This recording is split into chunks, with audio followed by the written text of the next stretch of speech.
ẹ̀yin èèyàn, ọ̀rọ̀ yìí mà ti ń kọjá bá a ṣe rò ó. Ọ̀rọ̀ pásítọ̀ àbí prophet dẹni Olu Alo tí ó ń lọ lórí ayélujára káàkiri wípé ó gbéyàwó ẹ̀ pamọ́ torí ìdí kan tàbí míì. Mo fẹ́ kẹ́ wá lọ gbọ́ ohun tí ìyá ìyàwó Olu Alo tún sọ. Tẹ́ ẹ bá gbọ́ fọ́nrán yìí, àánú abiyamọ ṣe yín. Kódà omijé á gbọ̀n yín wípé ṣé ó ṣeé ṣe kí nǹkan tí ìyá yìí sọ kó rí bẹ́ẹ̀ lóòótọ́ àbí kò possible. Torí ẹni bá jorí àwọn pàápàá á ṣe lára bákan. Mo fẹ́ kẹ́ farabalẹ̀ ẹ wá lọ gbọ́ ohun tí Rotimi Daniel sọ lórí ọ̀rọ̀ fọ́nrán tí mo mú wá yìí tí ìyá ìyàwó Olu Alo tó ṣe, àti ọ̀rọ̀ tí prophet Ezekiah náà tí wọ́n sọ lórí ọ̀rọ̀ tó ń lọ lọ́wọ́ yìí, pàápàá láàrin àwọn tó ń pera wọn ní ìránṣẹ́ Ọlọ́run. Ibi tí Christianity ń lọ nílẹ̀ Yorùbá àbí Nàìjíríà, Elédùmarè nìkan ló yé o. Ẹ farabalẹ̀ kẹ́ wá lọ gbọ́ ohun tí mo gbọ́ wá fún wa lónìí. Voice note tí mo fẹ́ jẹ́ kẹ́ gbọ́ it will be to all the members of Adamimogo, all the supporters of that ministry, friends and families of Olu Alo, and also his supporters who are from the Obe's family. Voice note yìí ó wà fún mi. It speaks for itself. Mi nídìí láti sọ̀rọ̀ jù. Ṣùgbọ́n pé lórí òótọ́ yìí, téèyàn bá kú sórí òótọ́, ó bẹ́tà jẹ́ ẹni tó pẹ́ láyé tí ò fa yí ẹ̀ ṣe nǹkan gidi lọ. Ẹni dẹ́fẹ̀ kú, ó pàdé ẹni máa pa lọ́rọ̀ èmi àti yín. Ẹ gbọ́ voice note yìí kí n tó máa lọ. Ẹ ṣé. Bàbá Ore, mo fi Jésù ọba tó ń sìn, mo fi bẹ̀ ọ́.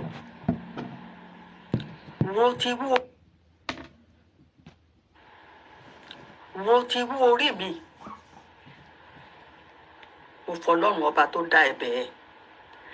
Bí kájà ká kú kọ́, Olúwa, mo fọlọ́run bẹ̀ ọ́.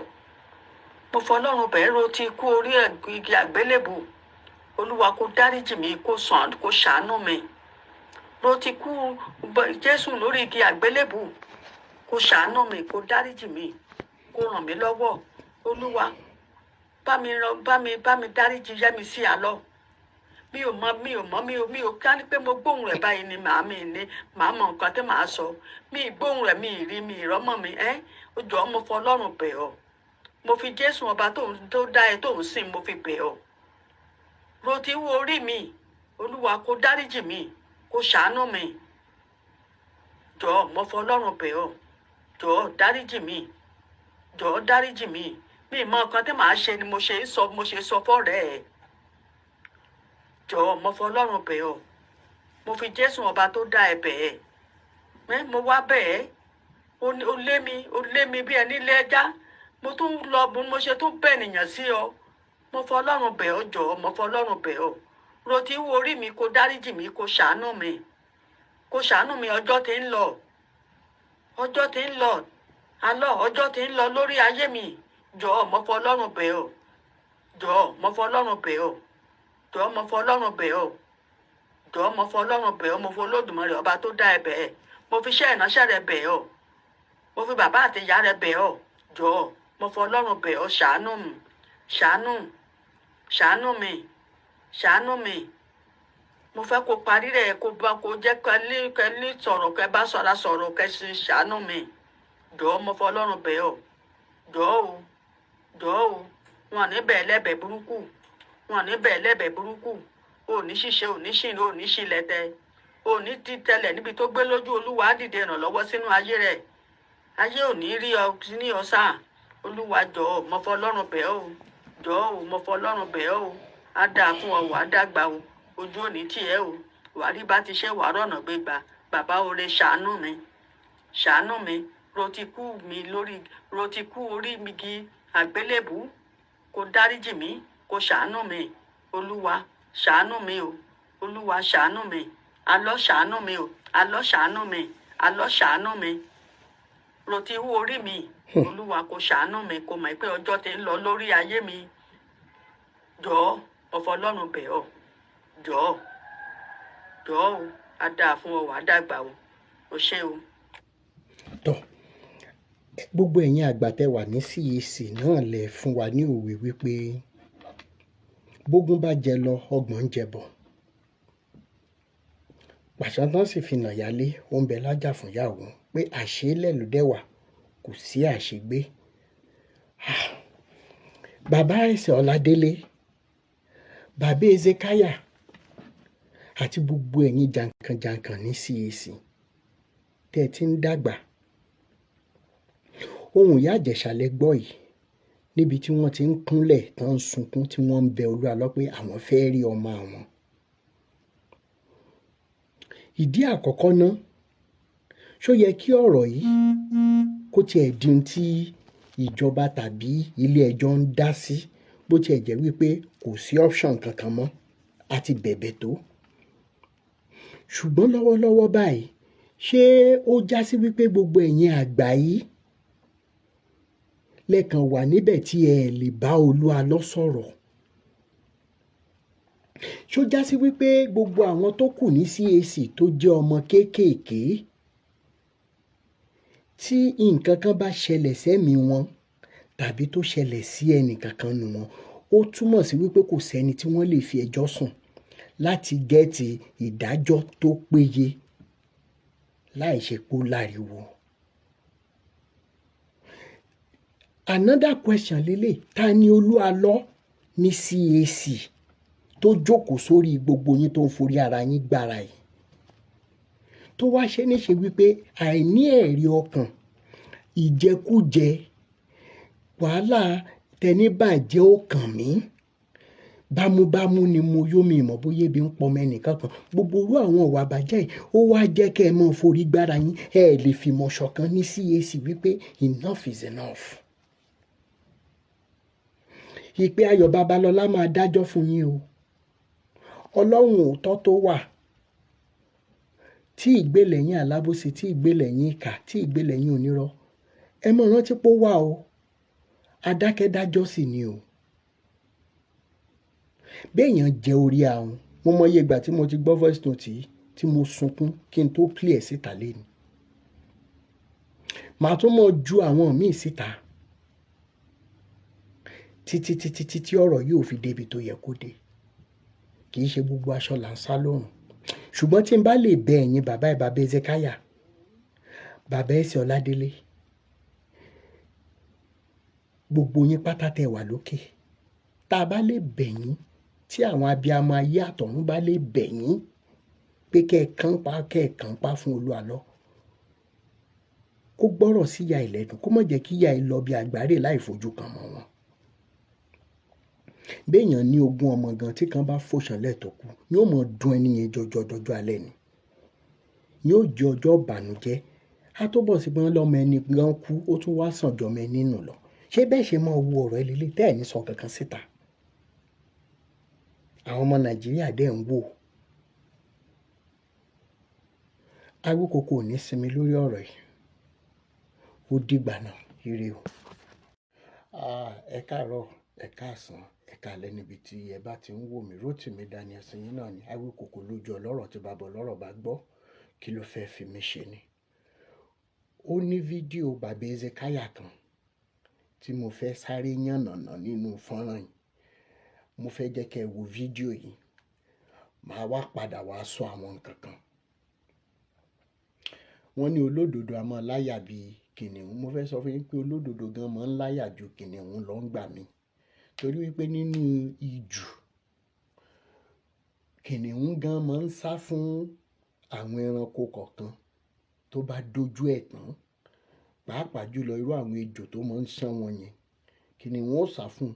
Ṣùgbọ́n nígbà tí olódodo bá mọ̀ pé òdodo lòun gbé dání, ẹ rí wípé ikú gun ò kì í ba olódodo lẹ́rù. Kí ló ń jẹ́ kú?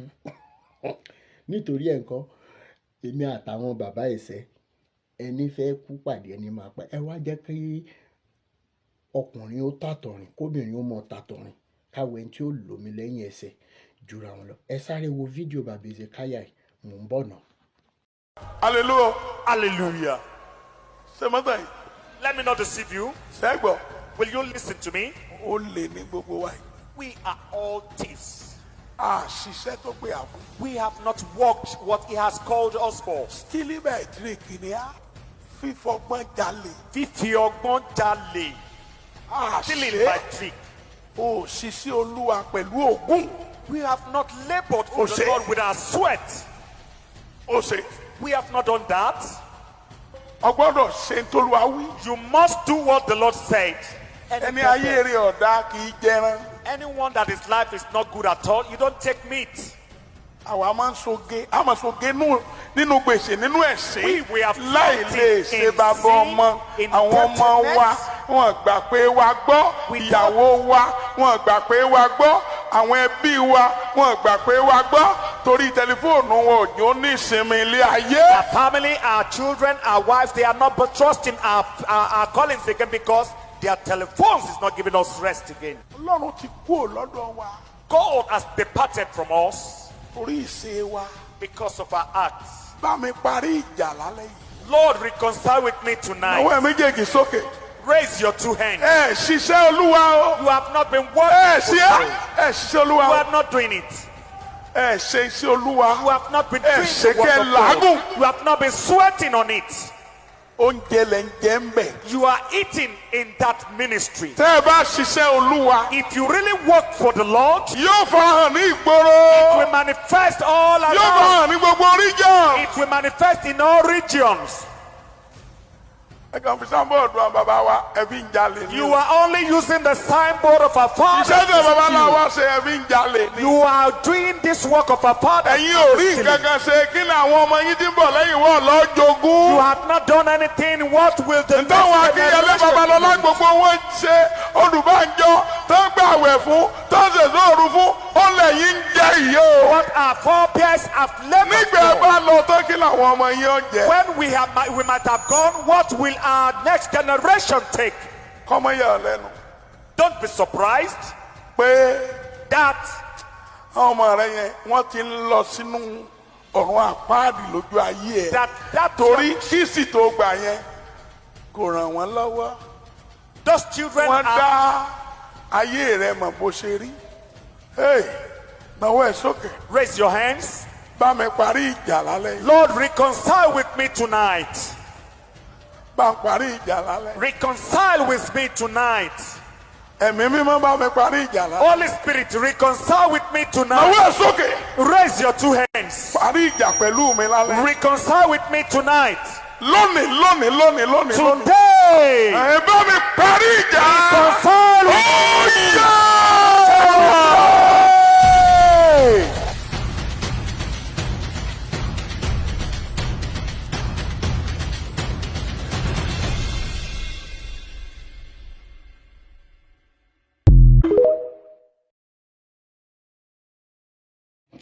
Ẹ káàbọ̀ padà sórí ojú ìwé Rotimi Daniels Foundation for Peace and Equity.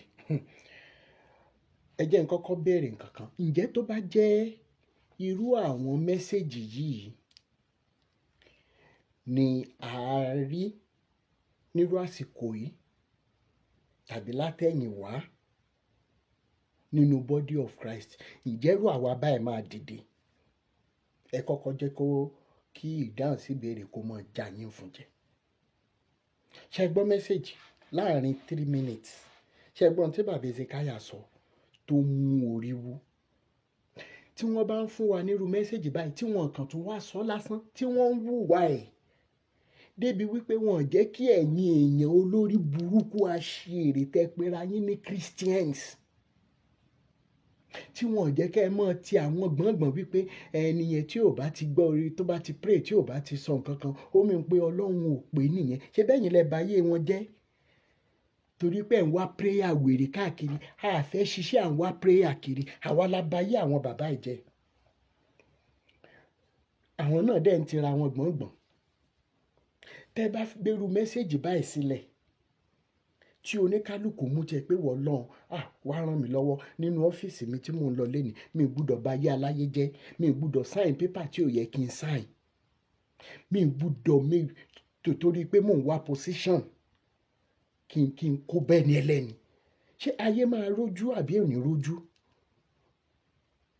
Ṣùgbọ́n ibi tí wọ́n bá ti ń sọ pé wọ́n ń ríran wọ́n ń jíṣẹ́ ó ń ṣẹlẹ̀ wọ́n ń ṣe kinní kan ibẹ̀ lẹ́yìn olórí ibu máa lọ torí ìdí ẹ̀ tí mo ṣe ń bú ẹ̀yin tẹ́ ń tẹ̀lé wọn tẹ́ mọ̀ pa fún ni wípé tó bá jẹ́ irú mi ni mo dìde ní tí mò ń sọ wípé irú nǹkan tí mo sọ irú nǹkan tí bàbá Ezekiah sọ wípé wọn ò ṣe dáadáa irú nǹkan báyìí ọ̀pọ̀ náà yá ni pé kémi náà lọ dá sọ chọ́ọ̀chì sílẹ̀ ọ̀pọ̀ náà yá ni pé kí n lọ rọ́ọ̀nù chọ́ọ̀chì kí n wò bó ṣe rí ọ̀pọ̀ náà yá ni pé ṣé bẹ́ẹ̀ nu bàbá Ezekiah láti gbọ́ ń sìn. First and foremost bàbá Ezekiah Elédùmarè ó bá mi dìyín mú gbogbo bí tẹ́ bá ti need restoration ó ti yẹ yín sà gbogbo bíkíbi tẹ́ bá ti need restoration láì wo wàhálà kí làwọn èèyàn máa sọ tó rárá àwọn olórí burúkú tẹ̀wé wọn nífẹ̀ẹ́ yín sà èmi ni mo nífẹ̀ẹ́ yín o mo nífẹ̀ẹ́ yín torí wípé àwọn nǹkan tẹ́ ẹ fi kọ́ wa pé ìjọba ọ̀run kù dẹ̀dẹ̀ aráyé ẹ yí padà onídàájọ́ ayé ń bọ̀ tí yóò béèrè lọ́wọ́ wa báwo la ṣe lò ó ìgbésí èmi nífẹ̀ẹ́ yín gbogbo bíkíbi tẹ́ wá ti need restitution àti restoration ẹ tètè lọ bẹ̀rẹ̀ sí ní ṣe sà ẹ̀yin náà wo mẹ́sẹ̀gì kékeré tẹ́ gíìfù yìí ó wọni lọ́kàn ó pani lẹ́kún ẹ̀yin fúnra yín gan ó dé level kan ẹ fáìtì ẹkún yẹn ni ẹ lè mọ gíìfù rú mẹ́sẹ̀gì báyìí látẹ̀yìn wá ká dìde náà ẹ lè mọ gíìfù rú mẹ́sẹ̀gì báyìí lọ́tún lósì lókè nílẹ̀ láàrin kírú wa máa question bible tá à ń question léni sáà tẹ́ẹ̀dẹ̀ tún máa preach ẹ̀ lásán tẹ́ẹ̀ tún dá ìfẹ́ ọmọlàkejì padà sínú body of Christ.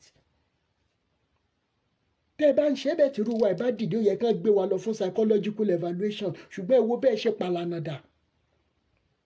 the next question tá a máa béèrè sí ni wípé ṣẹ́pà ṣì bòró ṣá àbẹ́pà ò bòró mọ́ àbáṣọ ò bá ọmọ yẹ mọ́ sọ́mọ yẹ ti rìn òwò ọjà mi ìfẹ́ rò bẹ́ẹ̀. tẹ́ẹ̀ bá jẹ́ kíró àwọn mẹ́sẹ̀gì constant kí gbogbo àwọn tó dẹ̀ wà nínú ìgbèkùn yín tẹ́ ẹ tú wọn sílẹ̀ wípé you know what if I die I die if I perish I stand with God alone gbogbo ìtẹ́ ẹ bá ti ṣe tẹ́lẹ̀ ẹ lọ túbá. because it is one thing to be saying it is one thing to be doing it. torí bíbélì sọ pé àwọn ẹni yìí fi ète wọn súnmọ́ mi ṣùgbọ́n ọkàn wọn jìnnà sí mi Olúwa ṣebí nǹkan tí bíbélì yín sọ nìyẹn. nítorí ìdí èyí kan fọ́nrán ìmúti ẹ̀kọ́ kọ́ fẹ́ fi appreciate bàbá Ezekiah ẹ ní dàgbàyà ẹ ní tí ẹ ní tẹ́ lẹ́ẹ̀kan sí gbogbo bíkíbi tẹ́ ti need restitution àti restoration Elédùmarè ó mọ̀ bá mi fà yín lọ síbẹ̀ débi wípé ó dìgbà tẹ́ bá tó ṣe nǹkan méjì kẹ́ tó nísinmi mo wá appreciate yín ni mi ì fẹ́ sọ kankan ẹ ṣe gbogbo ẹ̀yin tẹ́ wá ń tẹ̀lé wọn tẹ́ ń bá wọn tẹ́ nífẹ̀ẹ́ wọn tẹ́ fẹ́ kó bá wọn lórí ẹ mọ jọlọ àwọ ẹ̀yìn yín olórí ibu nìyí ẹ̀yin lẹẹmọ kàndínú yàn ẹ mọ sórí burúkú ni ṣé bẹ́ẹ̀ ti gbọ́ lẹ́nu wọn fúnra wọn sìn. ẹ sáré bá a sọ̀rọ̀ bàbá mi pápápá. ẹ kalẹ̀ kújọ nìkan. ìjọ kan pẹ̀lú bàbá. aláwọ̀kọ́ mi mo mẹ́sẹ̀gì ní WhatsApp ọtí mẹ́sẹ̀gì. bẹ́ẹ̀ ni mo rí mẹ́sẹ̀gì bẹ́ẹ̀ ni ó yẹ ká sọ̀rọ̀ bẹ́ẹ̀ ni. advice ẹyọ kan tí màá ti ẹ̀kọ́ fún àwọn èèyàn wa ni pé whatever anything tó bá wù kó ṣẹlẹ̀ sí wọn ká máa jẹ́jẹ́ lórí ọ̀tà ìkọ́sí ibẹ̀ yẹn olúgbò ni tó bá jẹ́ single àga nìkan àga lẹ́bàá sọ pé fẹ́ rà sí church yẹn tẹ́ ẹ̀ bá ti rà á àti mú ó máa lágbára o ibi church yẹn lẹ̀mí yẹn máa wà throughout o. àṣírí ńlá àṣírí ńlá. so iṣẹ́ tèmi ń ṣe nìyẹn now nípa ti. ṣé ẹ̀yin náà máa ń bá àwọn pásítọ̀ ṣiṣẹ́? níwájú Ọlọ́run àti ènìyàn à ń bá wọn ṣiṣẹ́ tó ó pẹ̀lú nǹkan tí mo ní mo fẹ́ bá yín sọ. ok sir. ṣe rí a lè má bá wọn ṣiṣẹ́ ó ti yẹn bẹ́ẹ̀ yẹn but ìyẹn kì í ṣọ̀rọ̀ sí ṣe rí àṣírí kan wà tí mo fẹ́ bá yín discuss. ok sir. ó dẹ̀ jẹ́ àṣírí tó lágbára. tá a bá ti sọ̀rọ̀ lórí WhatsApp àbí.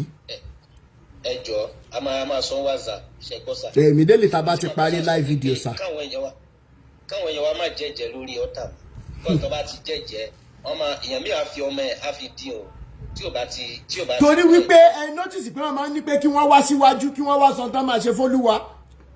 bẹ́ẹ̀ ni mo sọ fún yín sà bẹ́ẹ̀ ni mo sọ fún yín ṣe rí àkíṣe bóyá àwọn èèyàn wa ò lè gbọ́ àwọn èèyàn wa lè gbọ́ ọ̀tẹ̀ etí wọn ti di. mo sọ̀rọ̀ kan ní jọ̀wọ́ mo ní tí ẹni ìjọ tán bá ti ń sọ pé wọ́n fẹ́ jẹun, wọ́n fẹ́ ṣe àpèjẹ, nǹkan tẹ́ ń jẹ nǹkan tó lágbára ni o. So nǹkan tẹ́ ẹ̀dẹ̀ ń jẹ yẹn tẹ́ bá ti jẹ, tí pásítọ̀ tán bá sọ pé ó pààyàn, àwọn ẹ̀mí àtún máa worship ń bẹ̀ torí pé kì í ṣe fọ́ọ̀tì wọn.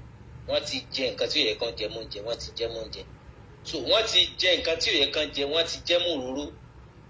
Omi tí wọ́n ń gbé fún yín, èyí tí ò yẹ kẹ́ ẹ mu, ẹ ti mú. Èyí tí ò yẹ kẹ́ ẹ fi mú. Bàbá mi, mo fẹ́ béèrè nǹkan kan lórí afẹ́fẹ́ ìtẹ́lẹ̀ dáhùn. Kí ni àwọn nǹkan tán máa ń ṣe sí nǹkan tán fún wọn mu, tán fún wọn jẹ ní church tó ń di àwọn èèyàn mọ́lẹ̀? Ṣé ọ̀nà àbáyọ wà téèyàn bá fẹ́ bọ́? Aláwọ̀kọ́ máa sọ torí pé ilé ayé tá a wà yìí ó ti dojúrú. Bẹ́ẹ̀ ni sà. Irun wájú orí wọn, irun ìpàkọ́ wọn, ìyẹn túmọ̀ sí pé irun wájú orí yẹn ẹ máa fẹ́ pásítọ̀ lójú ẹ̀. Irun ìpàkọ́ ẹ máa fẹ́ lẹ́yìn ẹ̀. Èékánná ọwọ́ ẹ̀ méjèèjì, èékánná ẹsẹ̀, wọ́n wá mú ajá, wọ́n bẹ̀ sí òkun. A wá mú ewé amúnimúyè àfi lùdí, a wá jò papọ̀.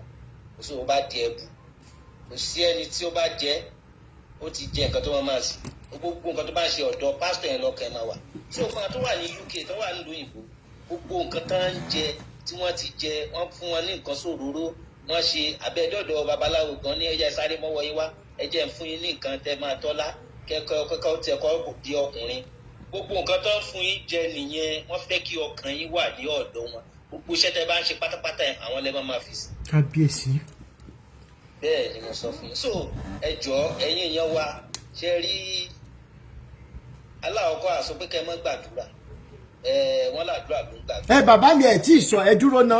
Ẹ jẹ́ ká kọ́kọ́ wò bẹ́ẹ̀. Ẹ jẹ́ ká sọ pé rú mi ń sìn, mo wọrú agbo yẹn. Mo ti wá mistakenly bá wọn jẹ, mo ti bá wọn mu àwọn kinní tẹ́ sọ yìí mistakenly. Kinní yẹn ti wá affect mi. Ǹjẹ́ ó ní ọ̀nà àbáyọ kankan fún mi? Ẹ sà, níwájú Ọlọ́run àti èèyàn, ọ̀nà àbáyọ tó wà ń bẹ̀ pọ̀. Ó ti yé bẹ́ẹ̀ yẹn.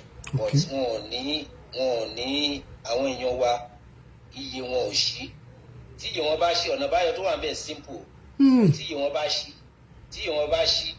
wọ́n máa ti lọ. But tí iye wọn ò ṣí, so wọn ò ní iye wọn ò lè ṣí. Tá bá ti jẹ́rú nǹkan bẹ́ẹ̀. Báwo ni iye wọn ṣe fẹ́ ṣí náà ni bàbá mi? Ó máa ní nǹkan tí rò pé ẹ̀yin lẹ lè dé, ẹ̀yin náà lẹ lè tú. Ẹ jẹ́ ká sọ pé èèyàn kan wà, ẹ jẹ́ ká sọ pé ẹ̀yin mọ̀yàn kan sìn. Bóyá mọ̀ pé bí yín ni tẹ́lẹ̀, ẹ̀yin dẹ̀ lẹ ṣiṣẹ́ fún pásítọ̀ yìí. Ẹ wá rí ẹnìkan bẹ̀ tó ń lọ, ibo ló ń lọ sákì ọ̀sẹ̀ kí, àmọ́ ń lọ chọ́ọ̀chì ni. Létà ẹ kàn rò pé bóyá ará àdúgbò ni. Àǹtí yín kan ti pẹ́ wọ́n wá dé bàbá mi wípé ìyá mi ẹ káàbọ̀, ẹ mọ̀ bẹ́ẹ̀ ṣe máa kíra yín. Ọmọ yín tẹ́lẹ̀ ó wà Nàìjíríà nǹkan ìbọn lọ. Màá pè sí yín ó dé. Kó wá dijọ́ kejì kẹ́ni yẹn wá dé. Kó wá jẹ́ ẹni tí ẹ mọ̀ pé bí yín ni tó dẹ̀ ń lọ sí irú chọ́ọ̀chì tẹ́ ẹ yí pé ẹ̀yin lẹ ṣiṣẹ́ fún. Kí lọ́nà àbáyọ bàbá mi? Aláwọ̀kọ́, number 1, ẹ má jẹ́ kí a sọ lórí bíbá. Ok. Ẹ̀yin fáyín lẹ máa sọ fún wọn. Ó ti tán. Ọ̀rọ̀ pọ̀ tá a máa sọ tá a bá ti parí ètò bàbá mi. Ẹ ṣé. Ẹ gbóhùn sókè.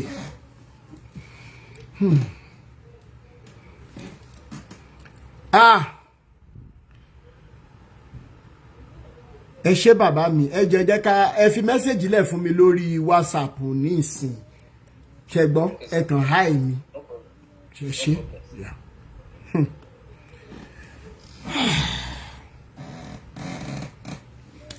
Orí mi dẹ̀ tiẹ̀ kọ̀ọ̀kan, omi ò Jésù ṣe wà ń bẹ̀ mọ́. Ó dẹ̀ rẹ̀ mi wá sára. Ọlọ́run rẹ̀ mi. Ẹ ká lọ wọ́pọ̀ lé ní ọgbọ́n ẹgbẹ́ tó ti gbọ́ ilé ẹjọ́ fẹ́ mi question. Àpẹ́sẹ̀ ẹ̀dẹ̀ sì máa ń wà lọ́kàn mi tipẹ́tipẹ́ tí mo ṣe máa ń gbọ́ ẹ máa tí àwọn kan máa wá, wọ́n ń bá mi sùn, wọ́n bá mi ṣe kíní kan. Mo fẹ́ bèèrè lọ́wọ́ pastors tó wà ní online yìí pé ṣebí Bible sọ pé kí àwọn èèyàn tí wọ́n bá sì fọkọ lọ́ọ̀ tí ìfọ̀yàwó kọ́ má bára wọn sùn. So kí ló wá dé tí pastor tó níyàwó lé tó ń bá àwọn ẹlẹ́ni sùn? Because kí ni ẹ máa ń worry mi gan. Why? Because ẹ máa preach lórí pulpit. Don't fornicate, don't do this, don't do that. Ẹ̀yin dẹ̀ ń ṣe. Why? Ìbéèrè gidi lẹ béèrè ìyá mi. Ẹ jẹ́ kí n kọ́kọ́ sọ fún yín wípé bẹ́ẹ̀ ni. Wọ́n ní ìjọkùn máa bí lórí platform yìí. Ẹ ṣe. So why? I hope everybody's listening. Why? That you be preaching, oh, don't do this, don't fornicate. So why are you doing it as a pastor? And why are you doing it to your members? Where you have a wife at home? And again, they know being working. Me, I don't understand. I'm not judging that lady, but I'm just saying, generally, me, I don't understand you women. I don't get it. My love, one leg up. Me go the demon. My lawyer go check. But any check for you for going. Why the people to one come on my doing? I don't understand. Why are you doing that? Why? Pastor, my do so by myself for you. Don't fornicate. At the end of the program, what to pastor them I do by you. What was that? Ní dídó ìyá mi ìyá mi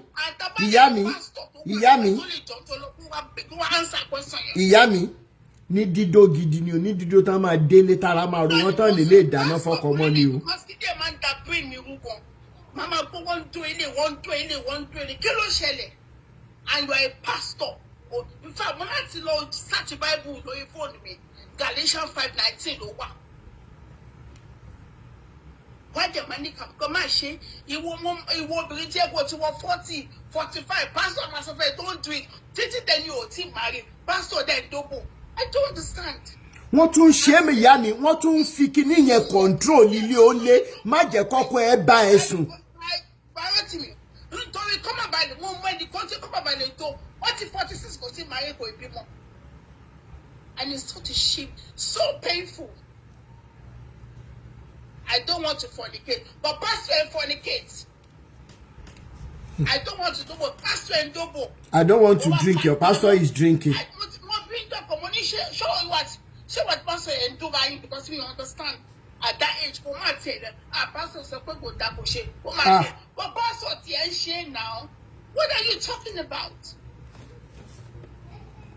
Pastor some of it, come on, pastor for controlling why I explain. No way expansions, no question will be going to go that the what next time. Thank you, brother Michael. Ìyẹn tán bá lẹ́nu ọ̀rọ̀ àwọn àṣírí ẹ ṣé ìyá mi. I don't get it. That's what I'm doing. Don't do my election law now. I don't understand. That's what I'm saying for you. Emma Doko. You tell see Mary. But thank you, Timmy. Kato Paris service. Ultimate war. Pepe. Rubbish. I don't understand. And one like mommy me, one like hide and seek. Ìyẹn ṣe mọ̀ gan ní quickie man do. Because me you understand. Ẹ ṣé ìyá mi. To that lady, it's so pathetic. It is. And I'm so sorry that happened to her. Bàbá mi. Wọ́n náà fún wa ṣe lágbára Ọlọ́run. Ẹ ṣé sẹ́. Má bá bàbá mi yìí sọ̀rọ̀ bàbá ti ṣe tán gbogbo help tán bá tiẹ̀ lè ṣe fún wa lórí ẹ̀. A ṣe. No. Afrobeat ṣe wà ń bẹ̀. Hello, sir. Yes, sir.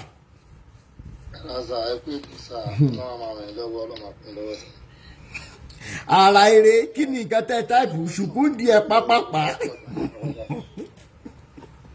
First one náà dẹ̀ ní wípé sà Psalm 91 ó ní pé ẹni tó jókòó níbi kòkògá ògo yóò máa gbábẹ́ òjìji lẹ́dùnmarè. Bẹ́ẹ̀ni. Níbo ni kòkògá ògo gangan? Ǹjẹ́ wọ́n pírísì bẹ́ẹ̀ fún wọn ọmọ ìjọ rí pé ibi kan wà tó ń pè níbi kòkògá ògo tó yẹ kéèyàn wà? Abẹ́ pásítọ̀. Tọ́wọ́n dẹ̀ ń lọ, tọ́wọ́n olúkálùkù, tọ́wọ́n ìlọ́tọ̀fẹ́ anybody ò dé bẹ̀rẹ̀. Ìkọ̀kọ̀ wà tọ́wọ́n mọ̀ pé ibi kan wà tó ń pè ní kòkò. Bọ́ àwọn ìjọ òmù ibi tó dùn lọ máa ń preach. Sáà fẹ́sọ̀ alákọ̀ọ́kọ́ nìyẹn. Ibi tí mo lọ gọ́gọ́ ní wípé sáà sẹ́rí nípa victim pastor sáà. Mo kọ́mẹ̀tì bẹ́ẹ̀ pé kọ́ máa blame woman yẹn. Bẹ́ẹ̀ni. Sẹ́rí ẹ̀mí mi nìkan ni ò bọ́ bí mo ṣe wà. Mo yẹ báyìí sọ̀rọ̀ gan mo wà ní àìsàn but mi ò kọ́ ní gbogbo bẹ́ẹ̀ ṣe sọ̀rọ̀ kan yẹn ó ń pomi tó lójú mi síjọ́ sí yìí. Torí mo ti pè é rí ní WhatsApp ìbẹ̀rù yẹn gan kó má lè pa mí gan jẹ́ kí n kọ́ sórí yẹn ṣọ́nà jẹ́ kí n mẹ́sẹ̀jì yẹn mọ̀ pé mo fẹ́ kó ní vicinity bí tó ti báyìí kí n tó lè pè é lọ́gbọ̀n. ok. Ibi tí mo wà mo kọ́lé síbẹ̀ ni Ọlọ́run dẹ̀ ràn mí lọ́wọ́ gan. ok sir. ṣẹlá mẹkáníìkì mo kọ́ látàárọ̀ mi mo jẹ́ professional lórí ẹ̀. wow. ṣé pé chẹ́ẹ̀kì kan mo gbà. Àbúrò mọ́ ẹ̀mí ló fi mi lọ chọ́ọ̀chì kí ni mo débẹ̀ fún gbogbo nǹkan mi dàrú pátá ni. Tọ́lé pé Ọlọ́run kan ló pè mí kíní kan ló pè mí tí mo àdéhùn bí sàmúṣà gbà bọ́ lọ chọ́ọ̀chì yẹn.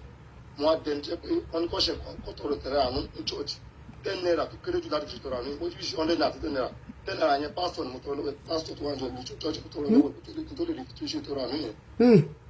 But time goes on ìyàwó mi fẹ́ mú mi kúrò mi ìyàwó mi fẹ́ là mí lójú wọ́n yà ìyàwó mi ń wéré. Wọ́n yà mí gan fúnra mi gan ń wéré. It's a long story. Ṣé rí nípa ìwúmọ̀ yẹn ẹni tí ó bá tí tó bá dé bá lọ́pọ̀ rẹ̀ lọ́kùnrin. Tẹ́ ẹ bá ti rẹ́dí ẹ jẹ́ ká mọ̀ ẹ jẹ́ ká pariwo wọn síta bàbá mi. It's a long story gan. Bó kí n pẹ́ tó lè ṣẹlẹ̀ sí mi oní pásítọ̀ kan tí mo lọ bá ìyẹn ni mo pẹ́ tí ó sọ pé owó ni mo ń wá bọ̀ ikú lóhùn rí wájú mi bọ̀ mi ò bìlí. Mo tún torí ẹ̀ lọ sí kìtì náà lọ́dọ̀ pásítọ̀ kan máa sọ fún pé ìyẹn obìnrin ni wọ́n ẹni tí mo sẹ́nu obìnrin ni pé mo máa gbọ́ fíṣàn báyìí máa ní jẹ́ kí wọ́n sọ̀dọ̀ wọn wọn lóhùn rí kótó ìjọmọ́ ìgbésà pé fún ìṣàgbà tó wá di ijọ́ tí fẹ́ máa lọ gbogbo fẹ́ kó níbẹ̀ ọgbọ́n lọ́nà ni wọ́n wá pè mí wá ṣe wọn prayer fún bọ̀ púpọ̀ nǹkan tó ń ṣe fún mi náà bí ikú ni kí ni máa dé padà báyìí ẹ wò fà it's a long story but kí ló fà tí mo fi sọ pé ọgbọ́n tí mo fi yá mo kò fẹ́ brief ọ̀rọ̀ yẹn ni it's a long story bẹ́ẹ̀ mi kò bá sọ fún yín tẹ́ bá gbé sọ́ọ̀ láì gan a lot of people ọmọ akéèní tó máa gan kéré ẹni tó bá rí nǹkan mi ò rí ẹni tó bá dẹ̀ ṣẹlẹ̀ sí mi ò bẹ́ẹ̀ náà kó ṣẹlẹ̀ sí ẹni tó bá dẹ̀ ní pé kò sí mo kọ̀ bẹ́ẹ̀ náà kí kò ṣẹlẹ̀ sí family wọn ó lè believe kó lóòótọ́ ní ìfọ̀ yẹn wà lórí o ẹni tó bá ṣẹlẹ̀ sí mi ò mọ̀ bọ́ tó bá ní pé kò sí nǹkan tó jẹ́ bẹ́ẹ̀ èmi fẹ́ lọ́wọ́ bá lọ́jọ́ òní kó ṣẹlẹ̀ sí ẹni yẹn tí sàkà kó lè mọ̀ kó máa fà. mo mọ ètí mo ti ná a lot of things but mo kò dúpẹ́ sẹ́rí mo believe nípa kọ́tẹ́ ìṣe ni wípé kò sí ẹ̀dá kan tó dúró níbi òtítọ́ sà kọ́ máa sa ògùn ló ní ẹgbẹgbẹ̀rún igba òtítọ́ ìlú bàbá lẹ́yìn. àyà ni ní tiẹ̀ jògùn lọ́tọ̀ bẹ́ẹ̀ ni. àjẹni ṣé ó lágbára kan bí kankan ní irọ́ ni ìdí òtítọ́ tó náà bá wà lóòótọ́ lọ́lọ́run wà ó ìdí òtítọ́ ló wà ìlẹ̀ bọ́ lọ́run bí lọ́run. àmọ́ kì í ṣe ọlọ́run inú bíbélì tó bá jẹ́ ọlọ́run nínú bíbélì lẹ ṣe pé. ẹ ní sùúrù ìyá mi ẹ ní sùúrù ẹ jẹ́ kí wọ́n sọ̀rọ̀ náà ẹ ní sùúrù. tó ìdí òtítọ́ lọ́lọ́run yẹn wà ó kò sí ìdí irọ́ o. ẹ ṣé bàbá mi a máa sọ̀rọ̀ ṣé bẹ́ẹ̀ ní WhatsApp number mi lọ́wọ́. tí bá ti kó ní vicinity bí tí mo wà yìí. ok. kódà ilé yẹn gan bẹ́ẹ̀ pé kíkẹ́ ta ni mo lè ta kíkọ́ ìṣẹ́rí láì kí màá ti family mi ló jẹ mí lógún. bẹ́ẹ̀ni bá dẹ̀ ti wà mí bẹ̀ yẹn màá contact mi lórí. kò sí problem sir èmi wà ń bí báyìí ẹ ṣé. ọ̀rọ̀ ńlá la gbọ́ lálẹ́ yìí. máa bọ́ ta ìwọ tó bá lè fún Ọlọ́run ní 5 million máa bọ̀ lórí pẹpẹ yìí bó ṣe máa ń sọ nìyẹn. ìwọ náà tó fẹ́ ṣe show off. wọ́n pè mí wá síwájú mo fẹ́ wá sọ nǹkan fọ́lọ́ ẹ̀yin lè fọ́lọ́ ní nǹkan ẹ̀yin lè fọ́lọ́ ní nǹkan tẹ́ bá ti wá dórí pẹpẹ tẹ́ bá ti jẹ́jẹ́ ẹ̀ ní nìkan fọkànbalẹ̀ mọ́. àwọn sórí àwọn bàbá yín ní Olúwa kọ̀ọ̀kan sì wà lọ́wọ́ mi ò ẹni yìí ò tí rẹ̀ di ẹni tó wà ní bunkering business ní Port Harcourt tó nílé 6 nílé bíi 8 orí òkè náà ló lọ mẹkáníìkì sọ fún wípé n tó dá ń fàdúà n tí ó dẹ̀ dá náà ń fàdúà ọ̀rọ̀ tó bá yé wúmà yẹn jẹ́ dèmí léni nìyẹn. n máa assist wọn in my own little way tán fi máa lọ gather gbogbo evidences ni gbogbo ẹ̀yin pastors tó wà involved ẹ mọ̀ fún ẹ mọ̀ nìṣọ́sẹ́. wọ́n ní wọ́n ń ṣe ìkan lára àwọn bàbá yín kí mọ́tì sọ torí fúnra rẹ̀ nu wọn náà fẹ́ fi sọ. mú wélẹ̀ wá àwọn bá tún submit wélẹ̀ lórí òkè náà ni kí náà submit wélẹ̀ fún nígbà tó máa lọ máa bọ̀ ó yá gba ìwélẹ̀ lọ́ta kó kówó ẹ̀ wá. ẹni tó ti ń lo bí mọ́tò 6 nínú compound mọ́tò 8 tó ń fúnyàn mọ́tò. bí mo ṣe ń bá yín sọ̀rọ̀ yìí wọ́n ti fi orúkọ Jésù bà yé arábìnrin jẹ́ cleaner ni wọ́n ní Ghana bá ṣe ń sọ̀rọ̀ yìí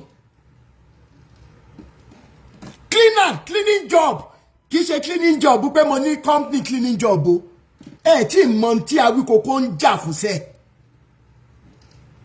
wọ́n bá mi sọ̀rọ̀ wọ́n sunkún bí ọmọ ekere ni lórí orúkọ Jésù tẹ́ ń pè lórí òkè náà ni Jésù yẹn dẹ̀ lajú sílẹ̀ bíṣọ̀bù ẹ̀ tí gbọ́ nǹkan kan cleaning job bóyá wọ́n ní tree mo lọ clean bẹ́ẹ̀ ẹni tó ti níbi lẹ́ wọ́n kọ́ chọ́ọ̀chì fún yàn ní Nàìjíríà màá wá ṣẹ́ ìpè ẹ̀ mọ̀ ní kí ló dé tí mò ń ṣẹ́ ìpè ẹni tí ò bá wúwo èpè ò lè mú náà mo tún sọ lẹ́ẹ̀kan sí gbogbo ẹ̀yin tẹ́ ẹ lẹ orúkọ Jésù síwájú orí tẹ́ ẹ ti sọ ẹrù lórí àwọn èèyàn ìnira ọmọdé bá ní látòru yìí ni ẹ ní nísinmi lójú ayé lójú ọ̀run sẹ́ ẹ mọ̀ bá ọwọ́ Ọlọ́run pàdé níbi tó lágbára tọ́wọ́ Ọlọ́run máa wọ̀ sí yín lára ẹ̀yin olóṣù olórí burúkú aláyé bàjẹ́ yìí lórí ọ̀rọ̀ ayé náà ni nígbà tẹ́ sọ ẹrù lórí woman yẹn ẹ tún wá fi àṣẹ ẹ fi sìn kúrò ní Nàìjíríà tí wọ́n rántí nǹkan kan mọ́ tí ìbá yọ pẹ́lọpẹ́ Elédùmarè tí ìbá yọ pẹ́lọpẹ́ àdániwáyé ẹ̀yin olóṣù olórí burúkú wọ́n tẹ̀lé woman yìí lọ Port Harcourt láti orí òkè ní Nàìjíríà ní South West wọ́n lọ gbé mọ́tò wọ́n lọ gbé Isuzu àwọn mọ́tò jíìpù yẹn wọ́n lọ gbé nílé wọn wọ́n gbé wá sí orí òkè wọ́n tún sìn wọ́n lọ ní báńkì wọ́n lọ withdraw owó ní Zenith Bank láwọn bàbá orí òkè àwọn bàbá olórí burúkú tí ò ní jẹ wọn mọ́ ẹ̀yin olóṣì ẹ wo ẹ jẹ́ ká sáré randọ̀ kí lọ múra ibi iṣẹ́ lọ́la ancestors advocate ó yẹ sáré bá mi gbóhùn sókè pàápàá Isuzu rodeo tuntun wọn láwọn ṣe àràǹgbà yẹn ni bẹ́ẹ̀ ni kí gbogbo lé kí brọ́dà mi ẹ kú ètò látà. ìyá mi akínyín jàre. mo kí yín bàbá mi ojú òní tí yín àṣẹ iṣẹ́ yóò ní bàjẹ́ ayé òní rí yín mọ́. ṣé mo kọ́ tó jẹ́ kí n wá sókè nọ́mbà 1 ẹ jẹ́ kí n kọ́kọ́ bẹ̀rẹ̀ fún yín kékeré. pásítọ̀ tí ẹ̀ ń sọ̀rọ̀ yìí pásítọ̀ ọ̀rẹ́ mi ni ò níyànà pàjá ní Nàìjíríà. pásítọ̀ Ayọ̀bọ̀tẹ́ ẹ̀ sọ. ṣé ẹ mọ̀ ni. ọ̀rẹ́ mi kan mẹ́bà wọn ni nǹkan kan dẹ̀ ti ṣẹlẹ̀ tọ́rẹ́ mi yẹn ti stop láti máa lọ bẹ̀ bọ̀ ẹ má wọrí kò tiẹ̀ ṣe nǹkan tí mo fi wá sókè ní mo kàn kọ́kọ́ sọ yẹn fún yín. ọkọ Rótìmí mi mọ̀ bóyá ẹ máa wá táìmù bó jẹ́ pé ẹ̀ẹ̀kan lóṣù àwọn obìnrin wa ti weak ó ń dùn mí àwọn obìnrin ti sọ confidence nù. mi mú nǹkan tí mo fún wa sọ gangan lókè lélẹ̀ ọkùnrin tì mí àwa ní iyọ̀ ayé bẹ́ẹ̀ni táyé obìnrin bá ti bàjẹ́ ayé ilé ti bàjẹ́ táyé obìnrin bá ti bàjẹ́ ayé ìlú ti bàjẹ́ àwa gangan lòpó tó di ilé mú àwọn obìnrin wa ti wí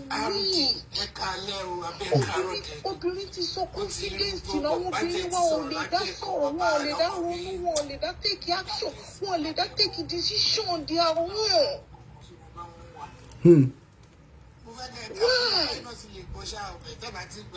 obìnrin gbọ́dọ̀ lè mú obìnrin gbọ́dọ̀ mọ nǹkan tó fẹ́ kó o dẹ̀ stand on your ground tóbìnrin bá weak irú ọmọ wọn ló fẹ́ train irú ọmọ wọn ló fẹ́ tara ẹ̀ jáde irú ọmọ wọn ló ṣe fẹ́ train àwọn ọmọ ọgbọ́n táwọn ọmọ ọgbọ́n máa yàn tó máa yọjú nígbà tóbìnrin gangan ò lè take decision ọ̀nà àwọn tí ò lè dára ẹ̀ mú tí ò lè sọ̀rọ̀ kọ́rọ̀ orí jáde gidi lẹ́nu ọmọ lẹ́nu èèyàn. ìyá mi ṣe ẹ̀rọ tẹ́ sọ yìí foundation tí nǹkan tí wọ́n fi foundation foreign religions yìí bàjẹ́ mo ń sọ wípé common factors wà nínú Christianity àti Islam kò yá àwọn èèyàn tí mo mí wọ́n rò pé orí mi ò pé ẹ rí wípé ńgbà tí wọ́n kọ́kọ́ gbé Christianity lẹ̀ torí wọ́n gbẹ̀sìn méjèèjì lẹ̀ ká mọ̀ fi para wa láfíríkà ni is either people accept it or not ẹ rí wípé wọ́n sọ níbì kan wípé never should a woman speak láwùjọ àwọn ọkùnrin nínú ilé ìjọsìn ṣùgbọ́n láwùjọ wa ńgbà táwa kéré ẹ rí wípé obìnrin míì gan ó máa ń ní ọpọlọ ju ọkùnrin lọ most times as a matter of fact ìyá mi àwọn obìnrin ló máa ń lead the classes most of the classes tẹ́bi wa ìwọ tó bá dẹ̀ máa tó sí irú obìnrin yẹn wàá ti kọ́kọ́ mọ̀ pé o mọ̀wé it is not about money now as a matter of fact ìgbà yẹn máa rántí pé tí ọkùnrin méjì bá ń lé obìnrin tó mọ̀wé ní class you cannot even outshine ìwé ló gbúdọ̀ kọ́kọ́ fi hàn pò mọ̀ fúnra obìnrin yẹn nígbà tán wá gbé Islam dé wọ́n wá increase tempo yẹn wọ́n ní ká máa daṣọ bò wọ́n lójú. Ibi tí foundation problem tẹ mention sí tí wọ́n fi bà yé àwọn ọmọbìnrin wa jẹ́ nìyẹn tán fi bà yé àwọn obìnrin wa jẹ́. Bàbá mi rántí mi African women ẹ̀yin ni Ọlọ́run o in case you do not know gbogbo àṣẹ ayé yìí this earth tẹ wà yìí obìnrin ni o you can communicate pẹ̀lú head ẹ̀yin àwọn pásítọ̀ tẹ lọ ń tẹríba fún agbára wà lára yín black women you are God. Agbára yẹn ti pọ̀ jù tí wọ́n dẹ̀ mọ̀. Black women. Ẹni tí ó gbé ọmọ sínú lóṣù 9 ẹrù péré ni. Wọ́n ní pé ara ríìpù ọkùnrin náà ti yọ yín irọ́ ni wọ́n yọ yín lára ríìpù ọkùnrin o ẹ̀yin lẹ bí àwọn obìnrin black women take your power back. Black women. Mi mọ̀ bá ṣe fẹ́ nǹkan mi ọ̀nà tá bá lè gbà ṣe yẹn ìyá mi ẹ jẹ́ mọ̀ lẹ́yìn ètò or anytime tá bá lè sọ̀rọ̀. Black women take your power back. Mo understand. Mo understand ẹ ṣé ìyá mi thank you so much. Mo understand bẹ́ẹ̀ ṣe fi torí ọ̀rọ̀ tẹ́ sọ ẹ ọ̀rọ̀ tó lágbára ni ọlọ́gbọ́n ló lè yé ọ̀mọ̀ràn ló lè mọ̀ in tí ó wà ní ara obìnrin tí Elédùà dá máwọn obìnrin táwọn ọkùnrin tó ní mental problem wá reducing it to nothing ẹ máa wá kúnlẹ̀ fún wọn dádì bàbá mi. Hello engineer. Yes sir. Ẹ̀kú ètò gan ọlọ́dún máa fún yín ṣe. Àṣẹ Ìdùmarè bàbá mi Mr. D. Ẹ wo mo fẹ́ sọ àṣírí kan fún yín. Okay sir. Àwọn tí àwọn pastors àtàwọn prophetess àwọn prophets àtàwọn prophetesses yẹn. Bẹ́ẹ̀ni. Nǹkan tó òye àwọn èèyàn èmi ojú èmi ti bó mo ti ká ọgbọ́n wọn. Àwọn tó máa ń bá sọ̀rọ̀ kùtìrì tó ń gba mọ́tò lọ́wọ́ wọn àfi tó máa dó síwájú tó máa ní pé gbogbo yín 1 million ẹ̀rọ àgbàdà tó máa ń dàyẹ̀ bàbá mi kò títí lásán. Bẹ́ẹ̀ni. Ṣé ẹ̀gbà àṣírí yẹn sà? Mo fẹ́ sọ àyàtí yẹn fún ìpín ilé mi bìkọ́ bẹ́ẹ̀ mi ṣe wà yẹn mo sọ fún ní program jẹ́ta mo ti kọ́ ṣọ́ọ̀ṣì rí wọ́n ti gba mọ́tò gbàgbẹ́ lọ́wọ́ mi rí wọ́n sọ mí ọ̀sọ̀ ọ̀tá nìdí ẹ̀dọ́ àrílẹ̀ ìlú bẹ̀rẹ̀ sí gbéra padà. Ṣé ń gbọ́? Bẹ́ẹ̀ni sà. Máa sọ bẹ́ẹ̀ pé tẹ́bá ti rí any church tí any pastor kan àbí ìránṣẹ́ èṣù tó ń pera wọn yẹn jẹ́ pé wọ́n tó bá ní special mic tí wọ́n máa ń lò jẹ́ pé anybody ó bá wọn lò ẹ̀sán ṣọ́ọ̀ṣì yẹn. Wọ́n máa ní máìkì dáàdì wa ní Olúwa lélẹ̀. Jẹ́ pé tí dáàdì wọn ní wa gbàgbàgbà sórí pípìtì bá tó wá fẹ́ sọ̀rọ̀ báyìí wọ́n á bá bó ṣá máìkì yẹn wá àṣẹ burúkú wà nù ẹ̀ bàbá mi. Bẹ́ẹ̀ni àṣírí wọn ti tú lórí platform wa bẹ́ẹ̀ ni. Èyí nǹkan tí wọ́n bá sọ gbogbo etí tó bá gbọ́ Ọlọ́run bá ń gbọ́ ẹ̀ lè yẹ wọ̀n. Bàbá dá. Ìtọ́ wá ní pé ẹ wo ìgbà tó ọ̀rọ̀ ṣẹlẹ̀ sí mi rí ni o. Ìgbà tí mo travel tí mo dé tí mi ò lè padà mọ́ ó bá mi sọ̀rọ̀ bàbá mi ó gba Mercedes Benz A class. Bẹ́ẹ̀ni.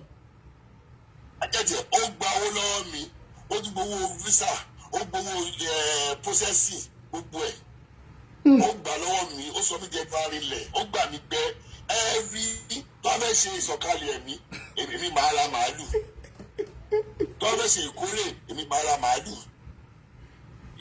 every tí báyìí èmi mo ṣe gbogbo ẹ̀ ìgbà tó táìmù kan tí Ọlọ́run rí pé ìyá yẹn tó bàbá mi ojú mi là àtọ́jú mi là mo lọ bá iṣẹ́ tí mo lọ bá pé owó dọ́kúmẹ́ǹtì mi tó gba èmi àgbà ó wò mí pé ṣé ẹ gbọ́dọ̀ mi. Bẹ́ẹ̀ ni sà.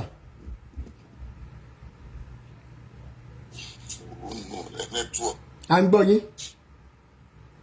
Ó wò mí pé àbíwọ ẹnjìníà ìkọlẹ̀lẹ̀ bàbá mi ìgbà tí mo kọ́ àwọn boys tí mo lọ ṣọ́ọ̀ṣì yẹn wà ní Ìbàdàn bíbá yìí ní tẹ́bálọ́sọ olódó ní ẹ̀yìn mọ́nàtọ́ high school ṣọ́ọ̀ṣì òní signboard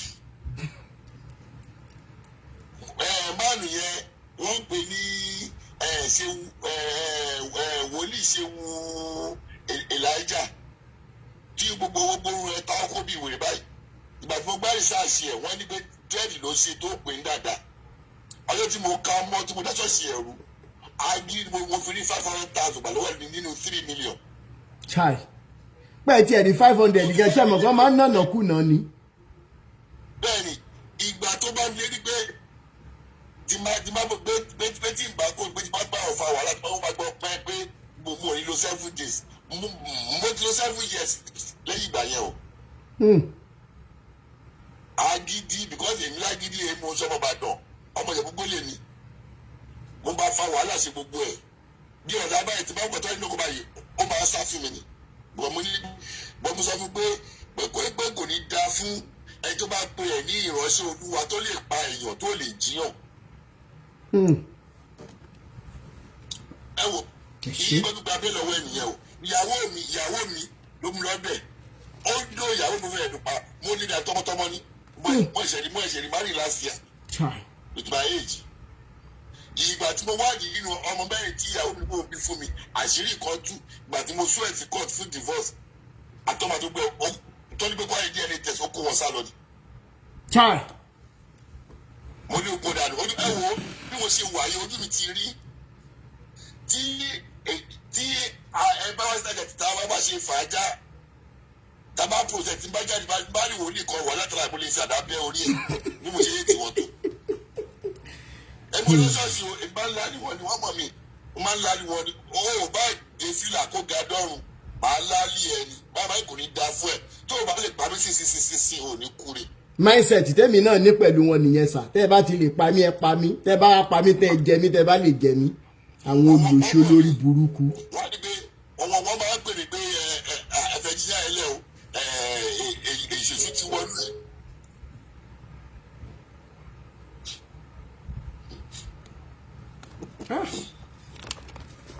ẹgẹ jẹ wọn á ní pé ẹfẹ ẹnjìníà alẹ ọmọ èṣù ní èṣù tí wọn èmi I don't tolerate nonsense máa ń gbé pẹ̀lú bí mo ṣe kàwé dá àmì PhD holder èèyàn kan tó jẹ́ secondary school a máa pè ọ́ pé a máa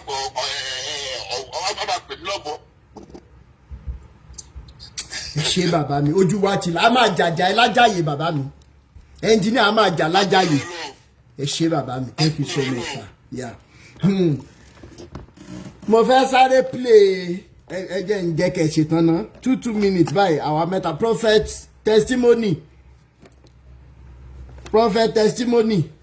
jẹ́ ẹ wà ń bẹ́ẹ̀ ẹ bá wa hàn mú tù.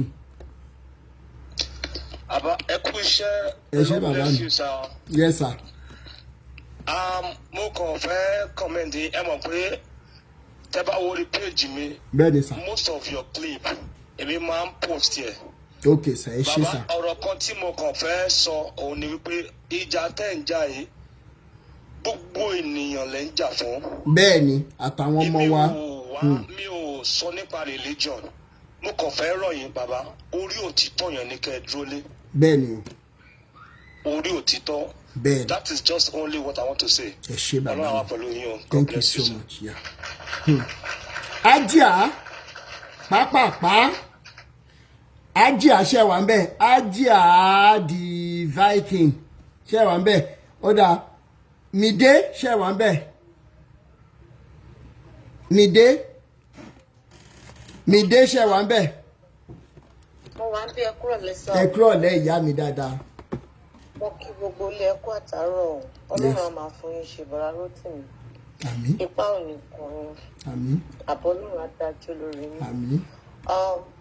mo fẹ́ padà sórí question tí ẹ̀dọ́ láti bí man tó wọlé lẹ́ẹ̀kan tó sọ wípé kí wọ́n má jẹ́ lórí ọ́tà mọ́. bẹ́ẹ̀ni. oye sà. bẹ́ẹ̀ni. ẹjọ́ sà tẹ́ bá sọ̀rọ̀ lẹ́yìn ẹ bá wa bí wọ́n nǹkan táwọn tó wà ní diaspora náà lè fi bọ́ ṣe mọ̀ wípé àwa ò sí lórí ọ́tà àdẹ̀rí wọn. ṣùgbọ́n wọ́n ṣì ń lò fún wọn wọ́n ṣì ń lò fún yín. bẹ́ẹ̀ni sà.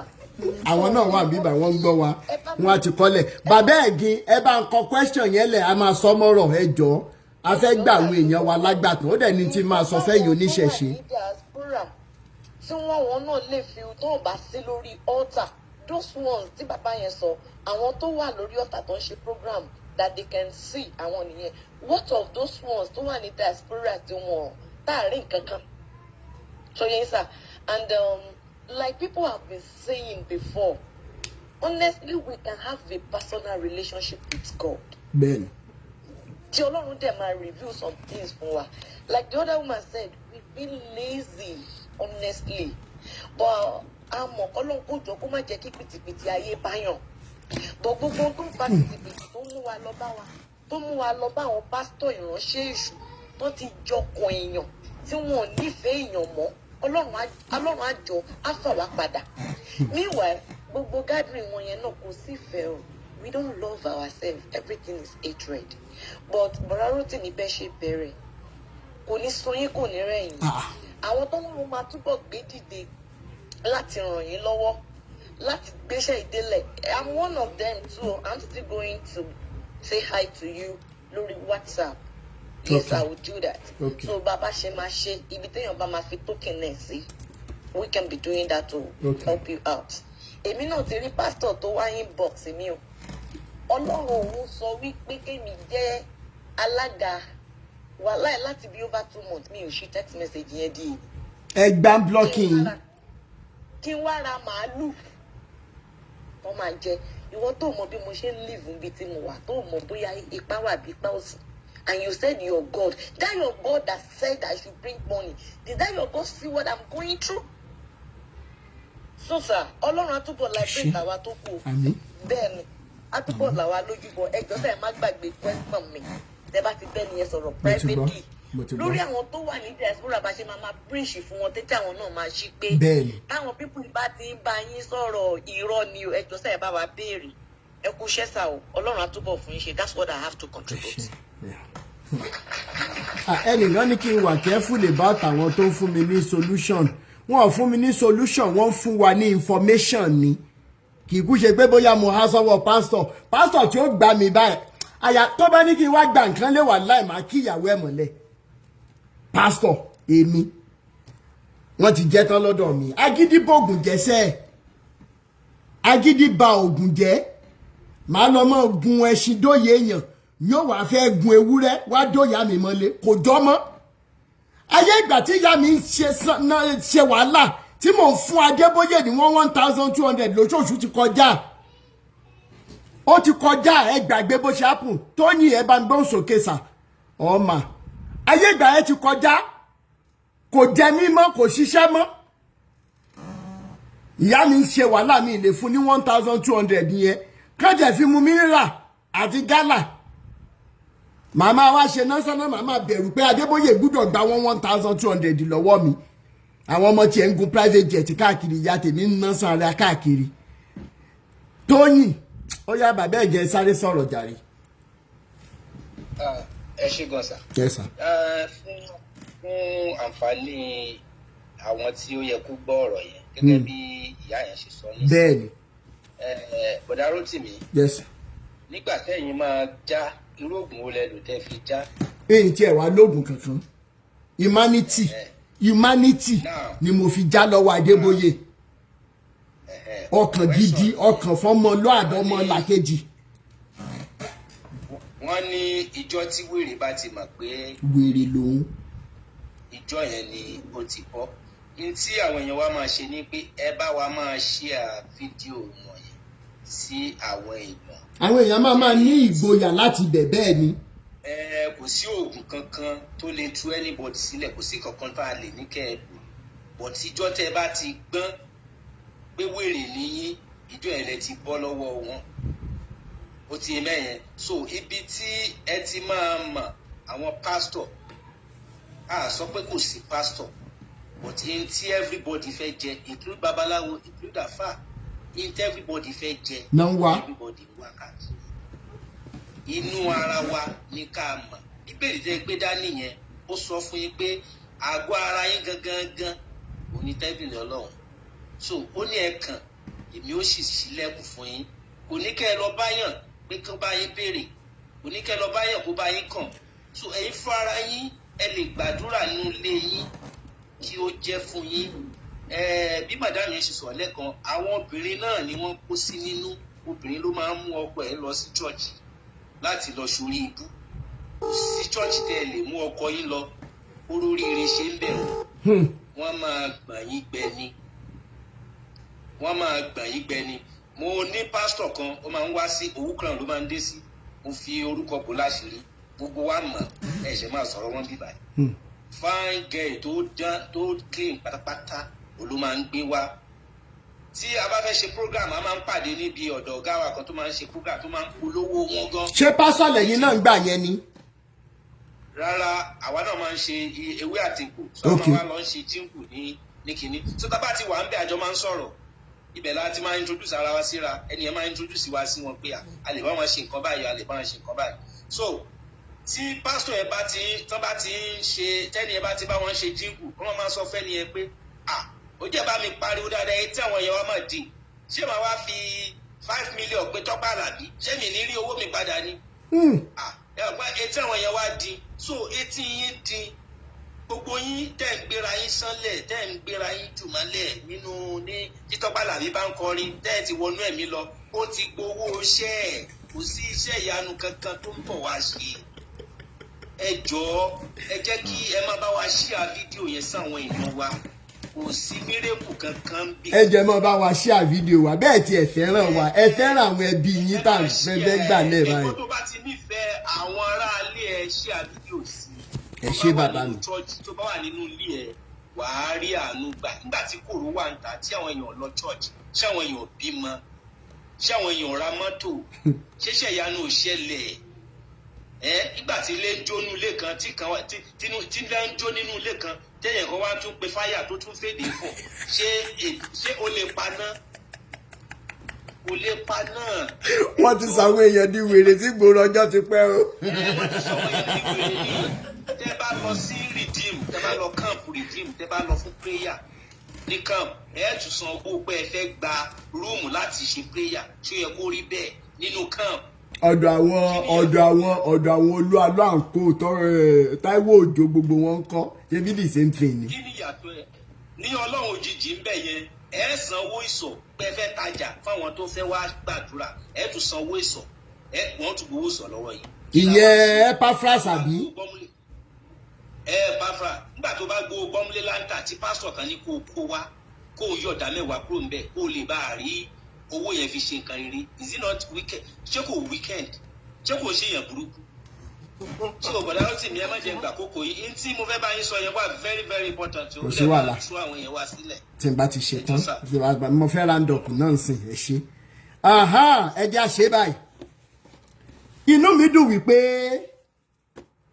ẹni tó bá wa sọ̀rọ̀ tán yìí wọ́n ju àwọn ògúlùtù kankan sílẹ̀ tó lágbára ẹni tó bá wá létí kò gbọ́.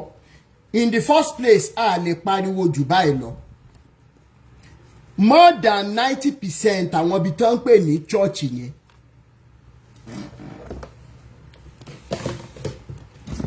ibi ìbaniláyé jẹ́ náà ń pè ṣùgbọ́n àwọn tó bá tiẹ̀ wá sọ wípé ayé ẹ ti bàjẹ́ o ò lè ṣàìmọ́ lọ ẹ jẹ́ ká jọ gbé nǹkan kan yẹ̀ wò. Nígbà tá a bá fi wí ká àlà ó fi ìsọfún ni ẹ̀san ń bẹ kò gbógun. Ẹ bá mi ṣíwèé Acts chapter 4. Ìyẹn tó bá yẹ pé concept church lásán it is even Elédùmarè's concept. Ẹ jẹ́ àjọṣe Acts chapter 4. Ìwé iṣẹ́ àwọn àpọ́stélì orí 4 a kà láti ẹsẹ̀ 22 n bá sì mọ Yorùbá dáadáa. Acts chapter 4 Yorùbá ní kẹ́ẹ̀ka o ń gbọ́ Yorùbá gbogbo ẹ̀ la ní. Acts chapter 4 ẹ jẹ́ jájọ sáré wò ṣọ́ọ̀ṣì tiwa olùjẹ àgùntàn wa kì í jẹ wá wọ̀rọ̀wọ̀ ó máa ń jẹ wá díẹ̀díẹ̀ ní ẹjẹ́ máa bọ̀ bẹ́ẹ̀ ṣe ṣẹnu lélẹ̀ ẹ̀yin aṣèrè tẹ́tí invite àwọn èèyàn sí chọ́ọ̀chì yín ẹ ti wá rí àṣírí pásítọ̀ yín ẹ lè sọ fún gbogbo àwọn tẹ́ kó lọ síbẹ̀ wípé pásítọ̀ yín o ajẹranjẹgun ni ẹ wá fi àwọn tẹ́ invite lọ síbẹ̀ ẹ fi wọ́n sílẹ̀ bẹ́ẹ̀ ayé wọn ti bàjẹ́ wà lẹ́ ń bẹ̀rù ẹ lè sọ fún wọn o èmi ò lè sọ fún wọn ká má bàa lẹ̀mí láta o ẹ̀yin olùṣe olórí burúkú